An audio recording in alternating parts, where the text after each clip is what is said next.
aquaculturist Megan is about to enter this exhibit to feed all of these hungry mouths.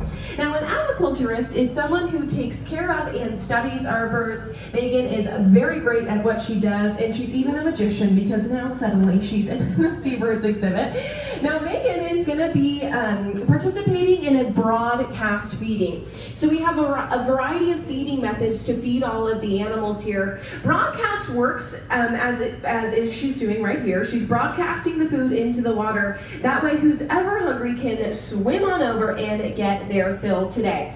Now on the menu today, we've got some sand lance, some capelin, some whitebait, pretty much all different types of bait fish. And of course, we have two different species of seabirds on exhibit today. One of them is the tufted puffins that have those broad orange beaks.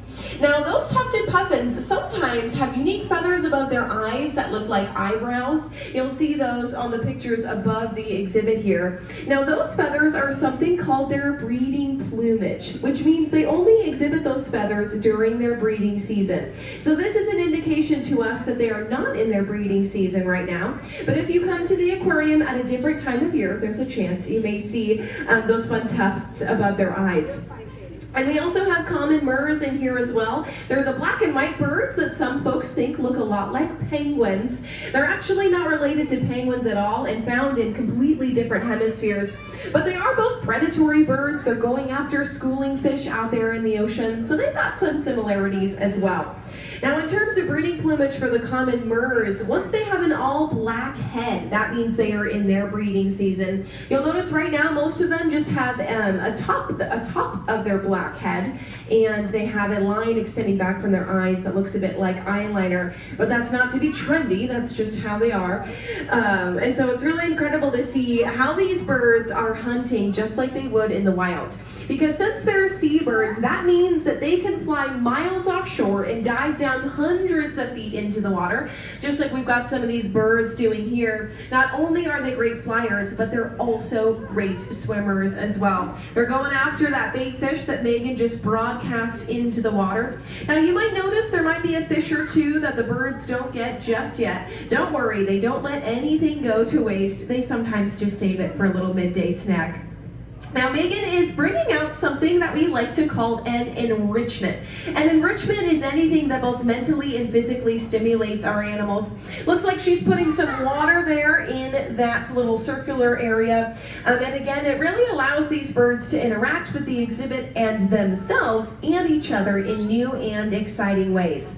There's other examples of enrichments in here. One of those would be the water current. You'll notice these birds are utilizing that water current a lot. We've got a log in there. Lots of different things that really allow them to kind of stretch their wings, if you will. Now, it does look like she's putting some extra special food in that tray there. We've got krill, which is that pink, kind of looks like a shrimp. It's a small shrimp-like crustacean, and I think we've got some more of those sand laces in there as well.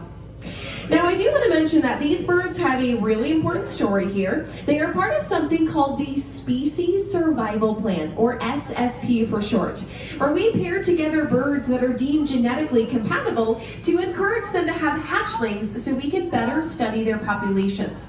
Now, these birds are part of that Species Survival Plan, and the reason why this is so important is because since these are seabirds, they tell us a lot about land and sea connections. So we've learned that if these birds are going out to sea, maybe hunting for their food, and then coming back to shore, a lot of them on cliff sides along the shore, and if they're not doing too well, that gives us a good indication that something might be going on out there in the ocean.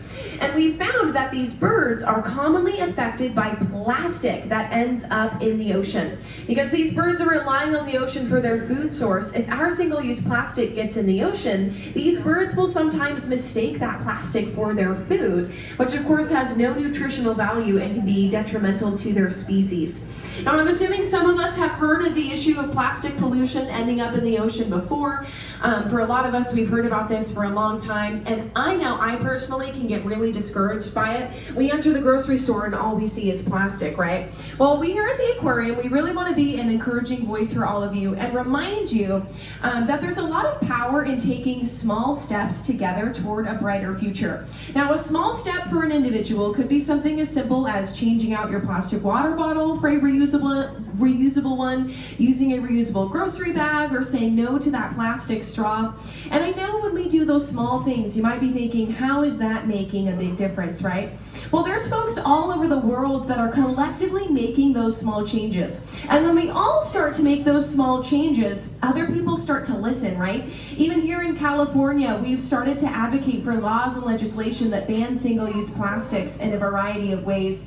And so by us making those small efforts, we can really make a big stance together. So I really encourage you folks to just kind of be thinking about that throughout your journey today. Be thinking about these birds and the important story that they are ambassadors for being here at the aquarium.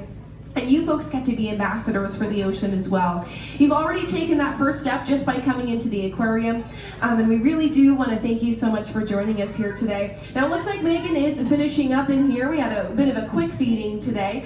But I'll be around for the next few minutes if any of you have any questions. But if you want to stick around, you're more than welcome to. We also have another feeding at the open sea, which is right behind you folks, behind the wall. It's our largest exhibit, and it will be at 11 o'clock if you want to check that out. But thank you all so much for joining us here. Once again, my name's Maddie, if you have any questions. But continue to enjoy the rest of your day here at the Monterey Bay Aquarium. Thank you so much, everyone. Are there any tufted puffins in here?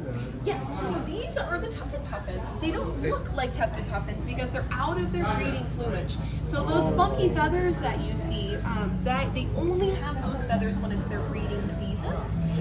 So they are tufted puffins, I promise. They just don't look like it right now. Yeah. They don't look like the typical tufted puffin. So these are adults? Yeah, we have some juveniles in here. You can tell that they're juvenile because they have a really light chest. I just saw one earlier. That one there on the log on the right has a bit of a lighter chest, but we've got a few more. I don't know where they went, but we've got a few that have really light bellies. And those would be our juveniles. Yeah, great question.